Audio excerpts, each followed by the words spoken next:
Hello guys, how's it going? My name is Yal, and patch 11.1 offers players so much new content. Whether you're looking to explore the brand new zone of Undermine, explore and modify the vehicle with the new drive system, whether you're looking to jump into dungeons, raids, and PvP, hopefully next week to gear up your character, or if you're just looking to play this new update for all of the new Goblin themed collectibles, and there's a lot of them to obtain from a variety of different mugs, pets, other cosmetic options, but also plenty of new Goblin themed mounts this time around for you to collect. And there's a lot of options, with even all forms of endgame content from raids, dungeons, and PvP offering some of the most unique and exclusive mounts available, with some brand new models and even brand new looks that we haven't seen in the past. And if you're looking to add all of these new mounts to your collections, then this video will go over all of the newest mounts that have been added as part of the patch 11.1 update and how we are to obtain them. Now, a good portion of these mounts actually have quite a few requirements before they can unlock. While a decent bit of the current Undermine mounts can be unlocked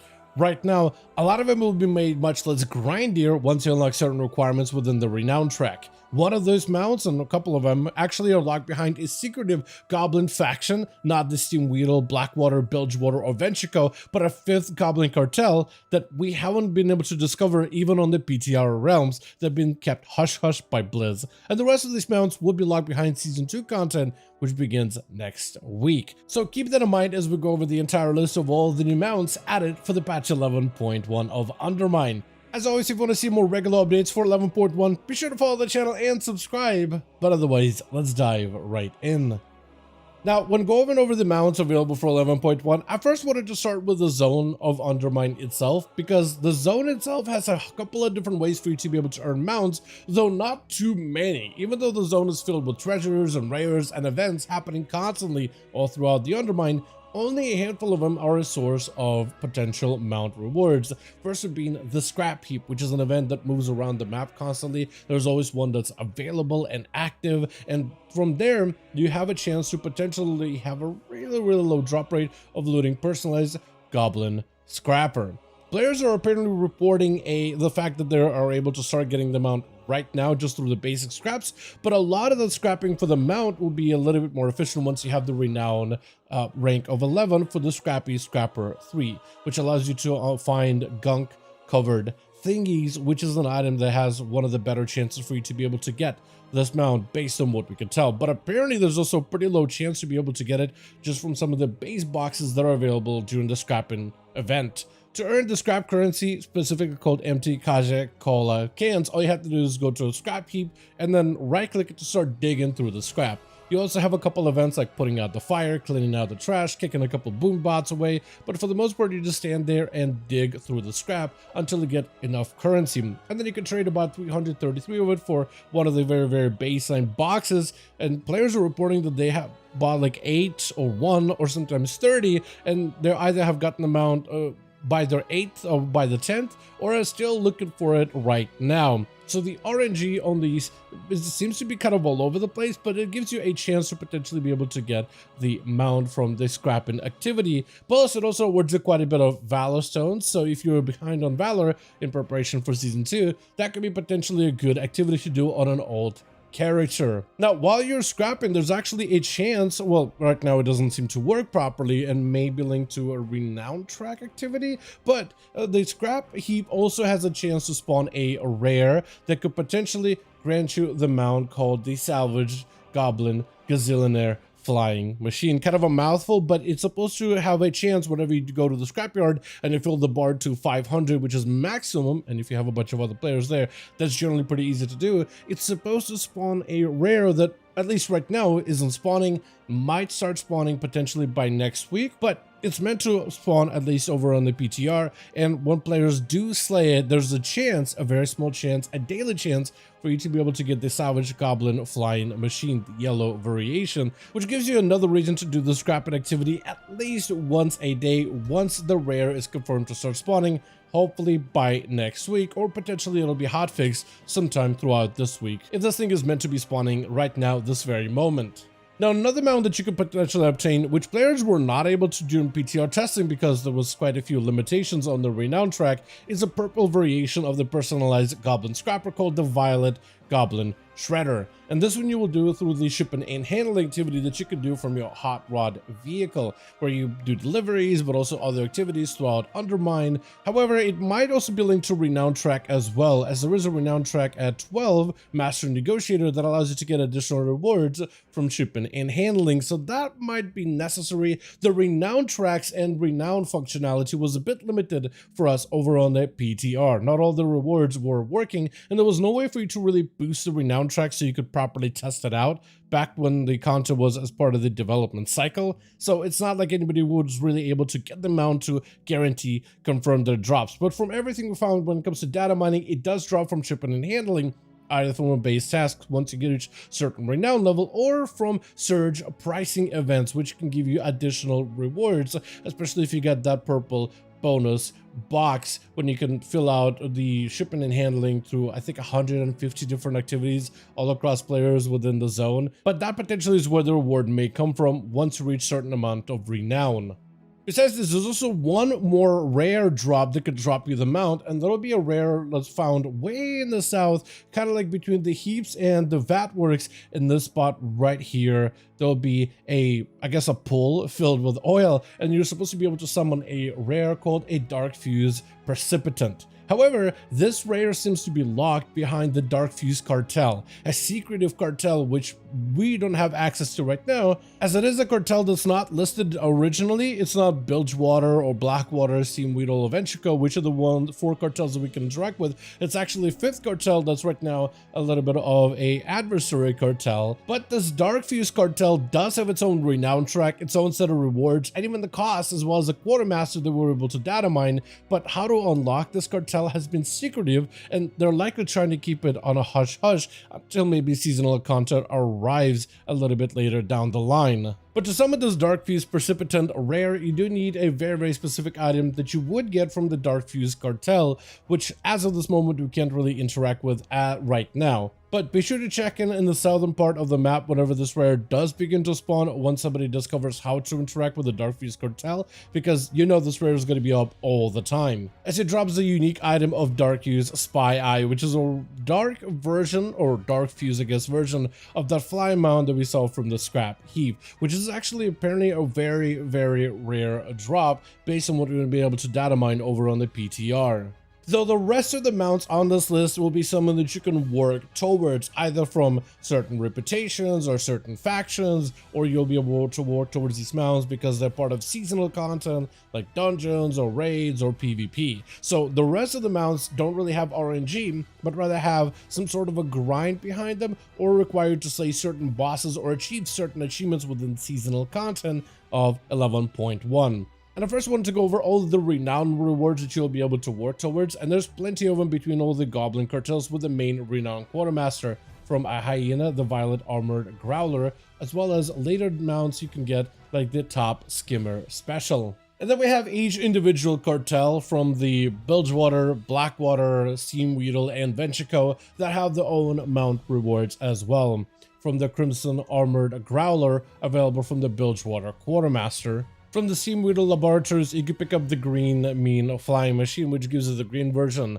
of the flying mount that we saw earlier. Then we have the Ventrico that have the Orchard Delivery Rocket Mount, as well as the Blackwater Shredder Deluxe that you get from the Blackwater Quartermaster. However, the Darkfuse cartel that we talked about earlier, the secret one, they also have a mount of their own, the Darkfuse Demolisher, which you'll be able to purchase directly once you get enough reputation with that faction, which we are yet to unlock as of this moment. And after you get exalted with all these cartels, like all the other factions, once you get exalted, if you continue to earn reputation with them, you can receive additional rewards, and those rewards can also have additional mounts, one for all 5 of the goblin cartels, including the Darkfuse, which they reward you a unique one called a bronze goblin wave shredder, whereas the other ones from the Steamweedle offer you a recolors of sorts, with the Steamweedle granting you a rocket. Ventrico has a coordinator mech mount, Bilgewater has a bombardier of their own, and Blackwater has a bone crusher,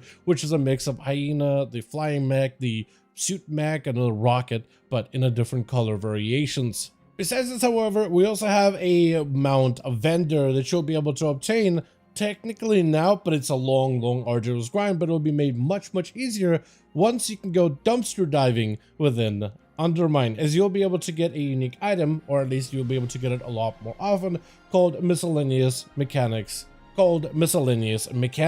which is a unique item that can potentially drop from certain rares, though it has a very low drop rate in general. And one of the best ways to do it is to start dumpster diving within the Undermine. And the vendor, Skagit Cinderbanks, at least that's how I think you pronounce her first name, she is the one that sells you all 3 mounts that you can purchase from the Miscellaneous Mechanica, which takes quite a bit of time as it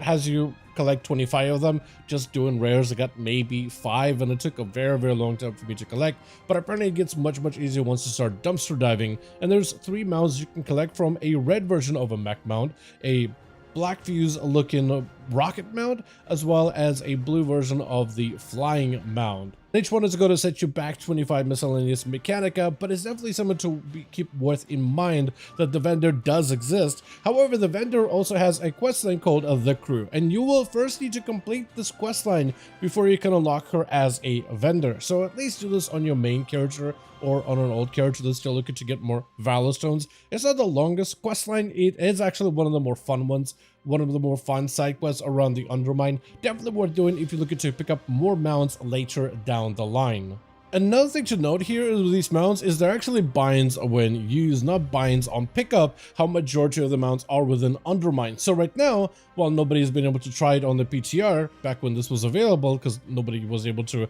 get enough renown to start dumpster diving that early on, but those mounts should technically be available to put up on the auction house. I may be corrected with that later down the line once we get access to them, but binds when used usually means that a mount can be listed on the auction house. So if you get them early, you can start putting them up in the auction house. If somebody wants to pay gold for them to get them early without having to do the long grind, collecting all of the Miscellaneous Mechanica, this could be an opportunity for players to earn gold at least early on, unless they end up changing these mounts later down the line, which I could see Blizzard doing that at some point in the future. From there on though, we got some new Season 2 mounts for us to take advantage of, starting with Delve mounts. And the Delve mount, the new one that's going to be made available, is the Gob-Trotter. It's very similar to the Delver's dirigible, but it is a little different, specifically when it comes to the customizations that it has, but the actual model isn't all that different compared to the original one. Now, there's a couple of ways you can customize it, and you can see a preview right here, right in front of the Delve building. You can have a different,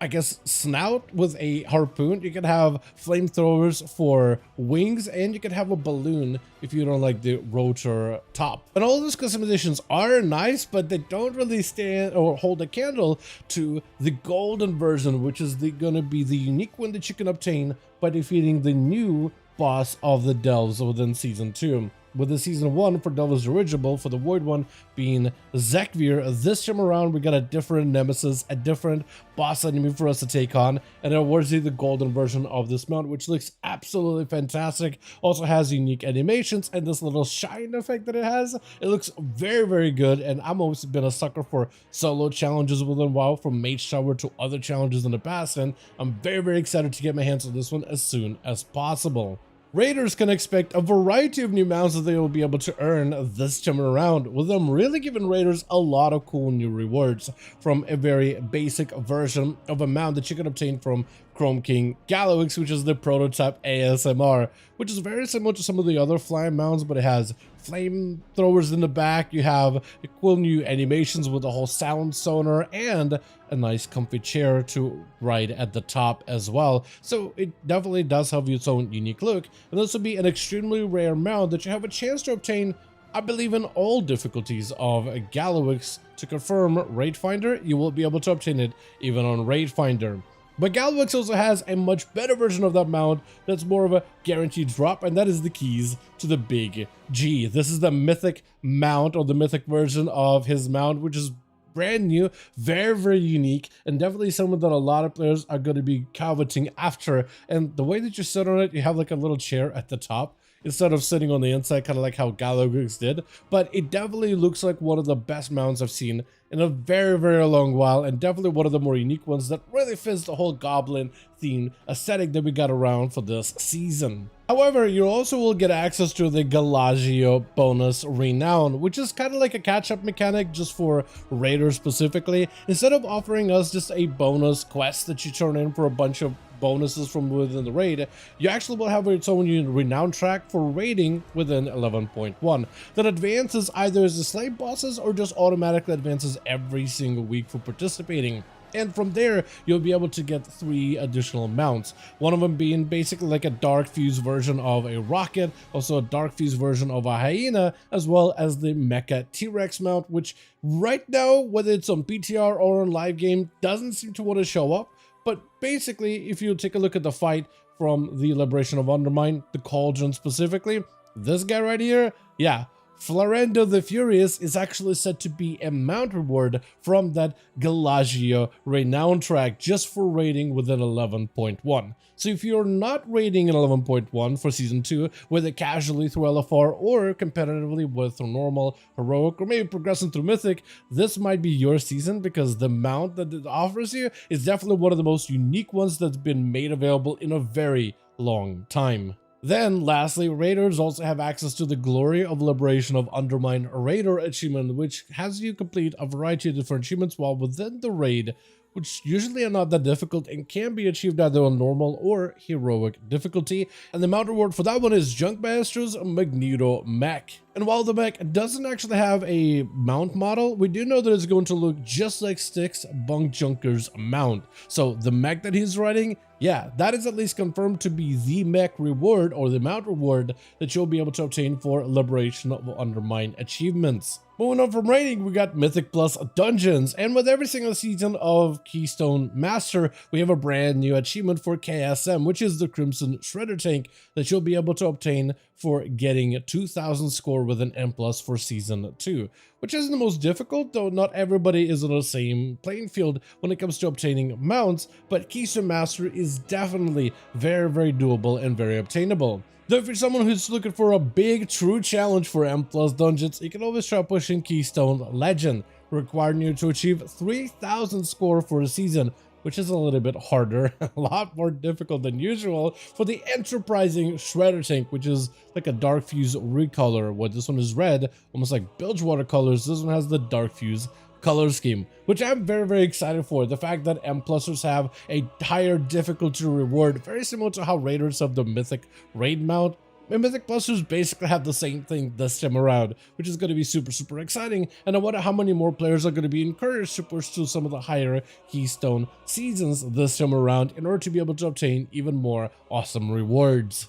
For PvPers, we have the Vicious Electro Eel, which is going to be one of those PvP participation mounts that you're able to earn. This is going to be one of those mounts that you can unlock from just playing games at above 1,000 rating. So it is something that's very doable by most players, since you don't really need super high score to be able to obtain it. And this one can be easily farmed, in my opinion, either through solo battlegrounds if you're not super familiar with WoW PvP, potentially solo shuffles, or just doing 2v2 with a friend of yours, but it does have to be achieved within rated PvP content. And of course, we have yet another reward for the Gladiators, which isn't showing up on a live or PTR realms for me, but it's going to be a prized Gladiators Felbat, which is basically Felbat from Season 1, just with a slightly changed color scheme. I believe this one is supposed to be a little bit more green and a little bit more bronze this time around when it comes to the armor department, based on the stuff we've been able to data mine over on the PTR. As always, I want to thank all of you guys so much for watching, and hope you guys did enjoy this video. If you did enjoy it or found it informative, go ahead and give this video a like. I would very